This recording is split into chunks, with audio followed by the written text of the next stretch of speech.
कुछ वो कहना चाहेंगे इस बारे में।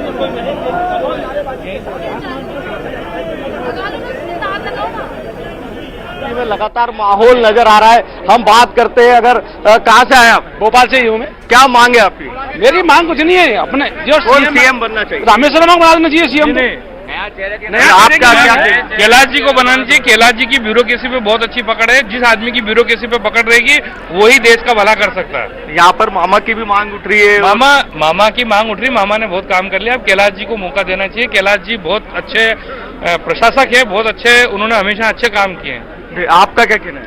हम सीधी से आए हैं, हम सीधी से आए हैं और सीधी के लिए हम रीति पाठक जी के लिए मांग करते हैं। देखिए, यहाँ हम बात कर रहे हैं, आप क्या राजगढ़ जिले से आए हैं। सीएम कमल का फूल, मोदी जी के मन में एमपी है, प्रदेश का हित जिसमें होगा मोदी जी बनने वालों को भी पता नहीं होता कि हम बन रहे हैं, ये भाजपा है। आप क्या मांग करते हैं? जो संगठन निर्णय लेगा, संगठन सर्वोपरि है। यहाँ तो बाहर बहुत नारेबाजी हो रही है अलग अलग नेताओं के नाम पर। हो सकता है, संगठन सर्वोपरि है। आप संगठन से बड़ा कुछ भी नहीं है, संगठन से बड़ा संगठन से सर्वोपरि है। मैं ये कहना चाहता हूँ, तीनों प्रदेशों में मोदी के नाम से सरकार आई है और वास्तव में मोदी जी के मन में जो है वो होना चाहिए। पर यहाँ पर शुभकामना शिवराज सिंह जी के इसलिए ही है, 18 वर्ष ने सुशासन दिया है और वास्तव में सनातन के नाम से हम सनातन का उन्होंने विरोध किया है, इसकी और टक्कर हमने दी है। समस्त व्यक्ति के अंदर है कि जो मतलब कृत्यचा प्रतिकर्तव्य धर्म सनातना स्वयं तत्प्रति स्वतः सम्मान। यही उत्साह है, यही जो जोश है कार्यकर्ताओं का, यही जोश जो 160 से ऊपर सीटें भारतीय जनता पार्टी को दिला गया। सुधीर से एक सवाल ले लेते हैं इस पर। सुधीर, मोदी के मन में एमपी और एमपी के मन में मोदी, ये नारा चुनावों में खूब चला और इस नारे के बाद इतना भारी बहुमत भी मिला भारतीय जनता पार्टी को, तो जाहिर सी बात है जो मुख्यमंत्री होगा वो ऐसा होना चाहिए जो मोदी शैली में काम करे, क्योंकि जनता ने मोदी के चेहरे पर वोट किया है। सुधीर, बिल्कुल, देखिए जो बात आप कह रहे थे उसकी एक बानगी हम दिखाना चाहेंगे। मैं अपने कैमरामैन से कहूंगा कि वो उन तस्वीरों को दिखा जो बात आप कह रहे हैं। ये देखिए, जिस वक्त हम बीजेपी कार्यालय के बाहर मौजूद हैं, नरेंद्र मोदी की इकलौती तस्वीर है। इनके अलावा आपको किसी नेता की यहाँ पे तस्वीर नजर नहीं आ रही होगी। उनमें साफ तौर पर लिखा है कि एमपी के मन में मोदी और देश के मन में मोदी। इसके अलावा अगर आप अगल बगल भी हम नजर घुमाएंगे तो आपको दिखाना चाहेंगे कि जिस तरीके से यहाँ पर पोस्टर्स लगे हुए हैं, सारी जगह पर सीधे सीधे ये संदेश देने की कोशिश की गई है कि मध्य प्रदेश में जो भारी भरकम जीत हासिल हुई है उस जीत के शिल्पकार नरेंद्र मोदी है। हालांकि संगठन का जो काम रहा है, आप देखेंगे जगह जगह प्रधानमंत्री नरेंद्र मोदी के फोटो हैं और उनके साथ पर ही ये संदेश लिखे गए हैं कि मध्य प्रदेश के मन में मोदी और देश के मन में मोदी। तो आप इसी से अंदाजा लगा सकते हैं कि किस तरीके से इनके अलावा आप यहाँ पर किसी भी बड़े नेताओं के आपको पोस्टर नजर नहीं आएंगे। तो निश्चित तौर पर ये जो फैसला हुआ है, जिस तरीके से ये चुनाव हुआ है और चुनाव के जो नतीजे आए हैं, कहीं न कहीं भाजपा उसको ये साबित करने में लगी है कि ये प्रधानमंत्री मोदी का मैजिक है। जैसे कि अभी प्रधानमंत्री मोदी का मैजिक है सुधीर जी, और साथ ही इस फोटो के जरिए जैसे आपने बखूबी यहाँ पर बताया भी है दर्शकों को कि सिर्फ इकलौता चेहरा जो होर्डिंग्स और पोस्टर में दिखाई दे रहा है वो नरेंद्र मोदी का है। एक मैसेज ये भी कि जो भी मध्य प्रदेश का मुख्यमंत्री बनाया जाएगा वो जाहिर तौर पर नरेंद्र मोदी की पसंद भी होगा। सुमित के पास चल रहे हैं, मैं आऊंगा सुधीर जी आपके पास। सुमित जुड़ रहे हैं हमारे साथ न्यूज रूम से। सुमित बताएं। बिल्कुल अपन आपसे कुछ ही देर बाद सीएम के नाम का ऐलान कर दिया जाएगा। विधायक दल की बैठक शुरू हो चुकी है।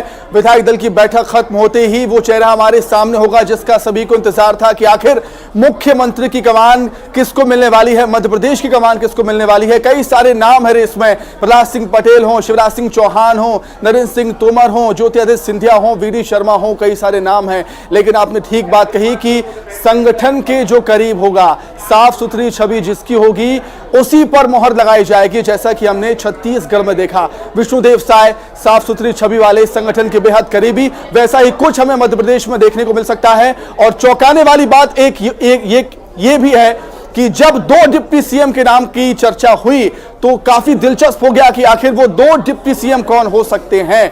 देखना काफी दिलचस्प होगा। काफी पेचीदा मामला मध्य प्रदेश का में नजर आ रहा है कि मध्य प्रदेश की कमान किसे मिलेगी और वो दो डिप्टी सीएम आखिर कौन होंगे। अपर्णा, बिल्कुल, और ये अभी चूंकि इस वक्त सुमित स्वाभाविक सी बात है, बैठक के खत्म होने का इंतजार सभी को है, लेकिन बैठक में कितना समय लग सकता है इस पर बातचीत करने के लिए लगातार शैलेंद्र और सुधीर हमारे साथ जुड़े हुए हैं। सुधीर, मैं आपके पास लौटता हूं। अभी की जो स्थिति है, बैठक बहुत ज्यादा लंबी चलने की संभावना है, कम समय लगेगा, क्योंकि नाम तो लगभग तय हो चुके हैं। एक आम सहमति बनाने की आवश्यकता है, समय कितना लग सकता है, इसके बारे में क्या जानकारी मिल रही है?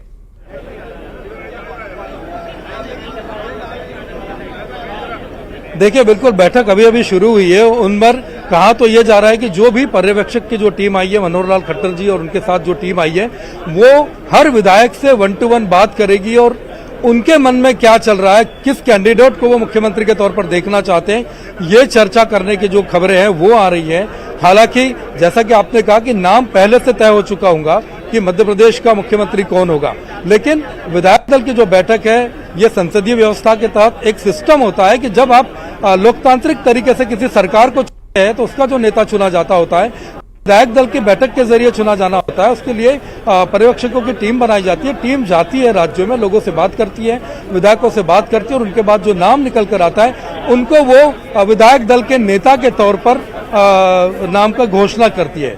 हालांकि थोड़ी देर बाद ये पता चल जाएगा, जिस तरीके से बैठक चल रही है, बैठकों में सारे विधायक यहाँ पर मौजूद हैं और जिस तरीके से उनके साथ पर्यवेक्षक बात कर रहे हैं, तो निश्चित तौर पर नेता पहले ही तय हो चुका होगा। जैसे कि हमारे साथी अभी शैलेंद्र ने भी बताया था कि बीजेपी कार्यालय में बधाइयां का दौर जारी है। नरेंद्र सिंह तोमर जी ने बधाई ले ली है, प्रहलाद सिंह पटेल जी ने बधाइयां ले ली है और मिठाई खिलाई जा रही है एक दूसरे को।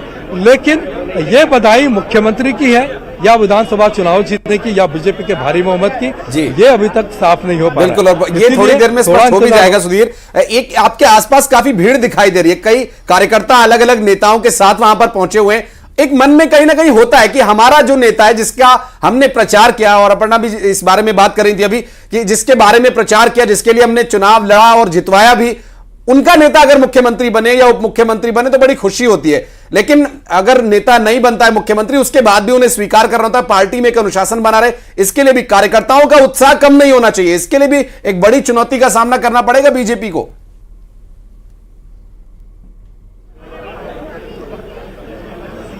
देखिए, इसकी संभावनाएं कम नजर आती है क्योंकि बीजेपी का शीर्ष नेतृत्व जो फैसला लेता है वो फैसला सभी के लिए बाध्यकारी होता है और जिस तरह का अनुशासन भाजपा में देखा जाता है, जिस अनुशासन के लिए भाजपा मानी जाती है, वो अनुशासन भाजपा में देखने को मिलेगा। क्योंकि शीर्ष नेतृत्व जो भी नाम तय करेगा, चुनाव से पहले भी कई बार आपने देखा होगा कि भाजपा ने जिन उम्मीदवारों को तय किया था, उन उम्मीदवारों का विरोध देखने को मिला था, लेकिन वही उम्मीदवार बीजेपी के लिए वो सीट लेकर आए हैं। तो कहीं न कहीं कार्यकर्ताओं की भावना अपनी जगह होती है, उनके इमोशन अपनी जगह होते हैं। किसी न किसी नेता के साथ सबके इमोशन जुड़े होते हैं, लेकिन इमोशन के दम पर जो है वो पार्टी का काम नहीं चलता, इमोशन से पार्टी नहीं चलती। हालांकि भावनाओं को सम्मान सभी जगह दिया जाता है। इसी तरीके से जब भी नेतृत्व कोई फैसला लेगा या किसी नाम की घोषणा करेगा तो वो सबको मानना भी होगा। और धीरे धीरे करके जिस तरीके से भाजपा के सारे बड़े नेता है, भाजपा के कार्यकर्ता संभाल लेते हैं कि नाराज लोगों को जिस तरीके से चुनाव है उसी तरीके से यहाँ भी मना लिया जाएगा, क्योंकि आफ्टर ऑल सरकार में आना जो है वो प्राथमिकता होती है। और जब सरकार कहा भी जाता है कि ये काडर है बीजेपी का, जो बीजेपी के झंडे के तले हमेशा एकजुट दिखाई देता है। भले ही कभी कभार मौसम के हिसाब से अपनी अपनी कोई मांग हो जाती है या फिर किसी के पक्ष में समर्थन के लिए इकट्ठा हो जाते हैं। तस्वीरें हमने भी देखी मिलन भार्गव जी, जहां शिवराज सिंह चौहान के लिए यज्ञ अनुष्ठान भी हो रहा है, कुछ समर्थक बीजेपी दफ्तर के बाहर इकट्ठा भी हुए, लेकिन तमाम नामों में सिर्फ 2 नेताओं के लिए समर्थन दिख रहा था, शिवराज सिंह चौहान का और प्रहलाद पटेल का। कुछ तो बताइए सर, कुछ तो इनपुट आपके पास भी होगा।